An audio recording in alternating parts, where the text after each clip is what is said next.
Breaking news చూస్తున్నాం. రేవంత్ సర్కార్ కీలక నిర్ణయం తీసుకుంది. తెలంగాణలో భారీగా ఐఏఎస్లను బదిలీ చేశారు. ఇటు పంచాయత్ రాజ్, గ్రామీణాభివృద్ధి శాఖ ప్రత్యేక కార్యదర్శిగా Dana Kishore, Aarogyasri health care trust సీఈఓగా హనుమంతు, కార్మిక శాఖ సెక్రటరీగా దాసరి హరిచందన్ నియామకం. కీలక శాఖల సెక్రటరీలతో పాటు జిల్లా కలెక్టర్లను కూడా బదిలీ చేశారు. హైదరాబాద్ కలెక్టర్గా ప్రియాంక, సంగారెడ్డి కలెక్టర్గా ప్రతీక్ జైన్, నిర్మల్ కలెక్టర్గా భావేష్ మిశ్రాను నియమించింది ప్రభుత్వం. ముఖ్యమైన విభాగాలకు కొత్త అధికారులను నియమిస్తూ ఉత్తర్వులను జారీ చేసింది. ఢిల్లీ తెలంగాణ భవన్ స్పెషల్ ఆఫీసర్గా సంజయ్ కుమార్, ఆర్ఎండ్బి స్పెషల్ సెక్రటరీగా ప్రావీణ్య, ట్రైబల్ వెల్ఫేర్ స్పెషల్ సెక్రటరీగా సంతోష్, ఇంటర్ బోర్డ్ సెక్రటరీగా అభినవ్, సాంఘిక సంక్షేమ శాఖ సెక్రటరీగా విజయేంద్ర, టీజీఎండిసి ఎండిగా అనుదీప్ దుర్శెట్టి నియామకం జరిగింది. సో మొత్తం మీద ఈ సడన్ చేంజ్ ఆఫ్ డిపార్ట్మెంట్స్, వీళ్ళందరినీ సడన్గా ఎందుకు బదిలీ చేశారు, దీనికి సంబంధించి డీటెయిల్గా మాట్లాడుకునే ప్రయత్నం చేద్దాం. ఇటు మా ప్రతినిధి మధు అందుబాటులో ఉన్నారు. మధుతో మాట్లాడి తెలుసుకునే ప్రయత్నం చేద్దాం. మొత్తంగా 13 మంది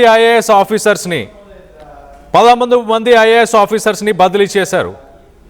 తెలంగాణ ప్రభుత్వం రాష్ట్ర పరిపాలనలో కీలక మార్పులు చేపట్టింది అని అనుకోవచ్చా మధు? తెలంగాణ ప్రభుత్వం వరుస బదిలీలు చేస్తా ఉంది. ఐఏఎస్ కానీ ఐపీఎస్ కానీ అధికారులకు సంబంధించి ఎక్కడ పరిపాలనకు సంబంధించినటువంటి విషయంలో కాంప్రమైజ్ కావద్దు అనేటువంటిది ప్రభుత్వం భావిస్తా ఉంది. గతంలో ముఖ్యమంత్రి రేవంత్ రెడ్డి కూడా ఒక స్టేట్మెంట్ చేశారు. పనితీరు ఆధారంగానే ప్రభుత్వ నిర్ణయాలు ఉంటాయనేటువంటి స్టేట్మెంట్ చేశారు. అందులో భాగంగా పదే కలెక్టర్లు, తర్వాత ఐఏఎస్ ఆఫీసర్లు, ఈ ఐపీఎస్ ఆఫీసర్లు బదిలీ అవుతున్నటువంటి సిచ్యువేషన్. దీనిపైన ప్రతిపక్షాలు ఆందోళన వ్యక్తం చేస్తున్నప్పటికీ కూడా ప్రభుత్వం మాత్రం యథావిధిగా పోతా ఉంది. ఇప్పుడు హైదరాబాద్ కలెక్టర్ గా హరిచంద్ర బదిలీ అయిపోయారు. కొత్త కలెక్టర్ గా ప్రియాంక నియామకమైనటువంటి సిచ్యువేషన్ కనిపిస్తా ఉంది.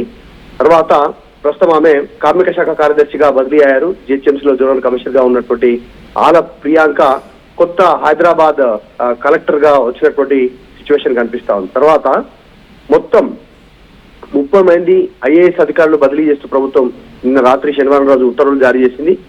జిహెచ్ఎంసీలో పనిచేస్తున్నటువంటి కొందరు జోనల్ కమిషనర్లు ఉన్నారు. దీంట్లో బదిలీ అయినటువంటి వాళ్ళలో అలాగే మరికొందరికి పోస్టులు కూడా లభించాయి కొత్తగా. ప్రస్తుతం ఆరోగ్యశ్రీ హెల్త్ కేర్ ట్రస్ట్ సీఈఓగా ఉన్నటువంటి ఉదయ్ కుమార్ గోల్కొండ జోనల్ కమిషనర్ గా నియామకమయ్యారు. ఇక్కడ పనిచేస్తున్నటువంటి ముకుందరెడ్డి సమాచార శాఖకు బదిలీ అయ్యారు ఐడిపిఆర్ కి సంబంధించి. ఇక నాగర్ కర్నూలు జిల్లా కలెక్టర్ బదావత్ సంతోష్ ను ప్రభుత్వం జిహెచ్ఎంసీ హైదరాబాద్ జోనల్ కమిషనర్ గా నియమించినటువంటి సిచ్యువేషన్ కొనసాగుతా ఉంది.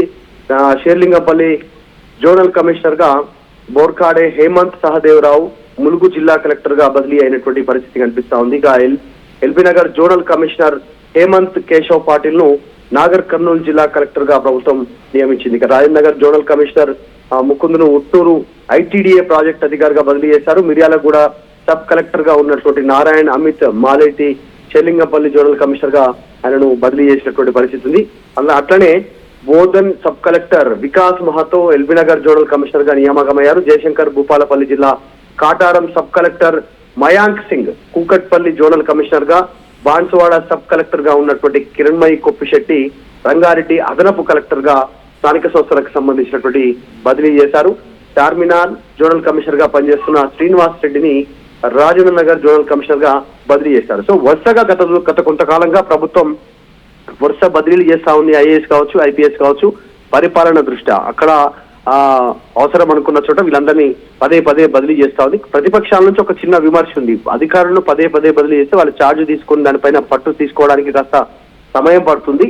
అంత లోపల వీళ్ళు పోయి సెట్ అయ్యే లోపల మళ్ళీ బదిలీలు జరగడం అనేటువంటిది కరెక్ట్ కాదు అనేటువంటి విమర్శలు ఉన్నాయి. కానీ ప్రభుత్వం మాత్రం వరుస బదిలీలు చేస్తా ఉన్నటువంటి సిచ్యువేషన్ కనిపిస్తా ఉంది. Right Madhu, thanks for the latest update. మొత్తం మీద తెలంగాణ మొత్తంగా 13 మంది ఐఏఎస్ ఆఫీసర్లను బదిలీ చేశారు. తెలంగాణ ప్రభుత్వం రాష్ట్ర పరిపాలనలో కీలక మార్పులని చెప్పొచ్చు. ఈ మేరకు 13 మంది ఐఏఎస్ అధికారులు బదిలీ చేస్తూ శనివారం ఉత్తర్వులను జారీ చేసింది.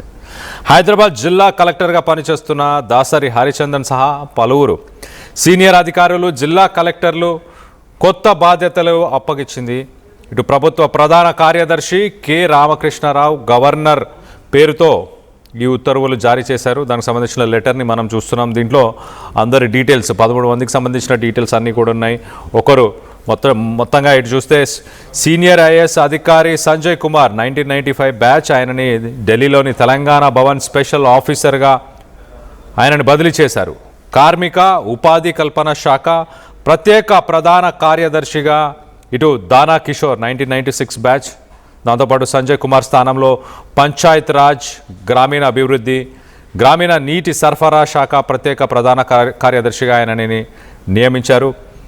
మరోపక్క ఈ బదిలీలో హైదరాబాద్ కలెక్టర్ దాసరి హరిచందన 2010 బ్యాచ్ బదిలీ ప్రధానంగా నిలిచింది. ఆమెను కార్మిక ఉపాధి కల్పన శాఖ కార్యదర్శిగా నియమించారు. దీంతోపాటు రెవెన్యూ శాఖ కార్యదర్శిగా కూడా ఆమెకు పూర్తిగా అదనపు బాధ్యతలను కూడా అప్పగించినట్టు తెలుస్తుంది. మరోవైపు ఖమ్మం కలెక్టర్ అనుదీప్ దురిశెట్టి ఐటీ శాఖ జాయింట్ సెక్రటరీగా బదిలీ చేశారు.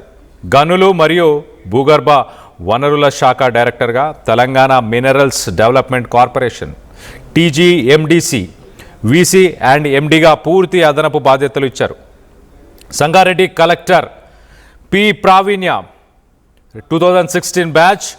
ఆయమని రవాణా రోడ్లు భవన R&B శాఖ స్పెషల్ సెక్రటరీగా, అలాగే Nirmal collector Abhilash Abhinav 2018 batch intermediate education director, అలాగే ఇంటర్ బోర్డ్ సెక్రటరీగా నియమించారు. ఇతర ముఖ్యమైన బదిలీలు మనం ఒకసారి చూస్తే పౌర సరఫరాల శాఖ డైరెక్టర్ జెండాగే హనుమంత్, అలాగే 2016 batch Hanumanth Aarogyasri health care trust CEOగా బదిలీ చేశారు. ఇంటర్మీడియట్ ఎడ్యుకేషన్ డైరెక్టర్గా ఉన్న కృష్ణ ఆదిత్య 2014 బ్యాచ్. ఆయనని పరిశ్రమల వాణిజ్య శాఖ ప్రత్యేక కార్యదర్శిగా నియమించారు. గిరిజన సంక్షేమ శాఖ డైరెక్టర్ BM సంతోష్ 2017 బ్యాచ్ను అదే శాఖ స్పెషల్ సెక్రటరీగా నియమించి డైరెక్టర్గా పూర్తి అదనపు బాధ్యతల్లో కొనసాగేలా ఆదేశించారు. ఈ మార్పులతో మొత్తానికైతే అడ్మినిస్ట్రేషన్లో మరింత స్ట్రిక్ట్గా ముందుకు తీసుకెళ్లే ప్రయత్నం ప్రభుత్వం చేయాలని భావిస్తున్నట్టు తెలుస్తుంది. మిగిలిన అధికారులకు కూడా ఇంకా వివిధ శాఖల్లో కీలక బాధ్యతలు అప్పగించారు. మొత్తం మీద దీనికి సంబంధించి మీరేమనుకుంటున్నారు? మీ అభిప్రాయాలని కింద కామెంట్ రూపంలో తెలియపరచండి.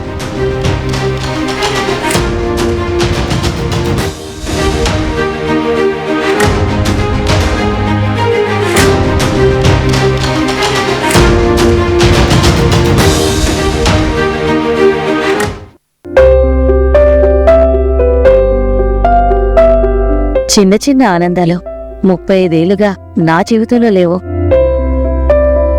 35 ఏళ్లుగా నేను డైపర్లలో బ్రతికాను. 6 సెంటీమీటర్ల ఫిస్టులా నా మూత్రాశయంలో లీకు కారణమైంది. ఎవరూ నాకు సహాయం చేయలేకపోయారు. AINUలో వైద్యులను కలిసే వరకు. అక్కడ వారు రోబోటిక్ శస్త్రచికిత్సతో నాకు పరిష్కారం ఇచ్చారు. వారు నా ఆత్మవిశ్వాసాన్ని కూడా తిరిగిచ్చారు. Precision Care makes it possible. The Center for Robotic Surgery at AINU. At KLA Global Business School, we help you learn the greatest skill in life, making the right choice. KL Global Business School.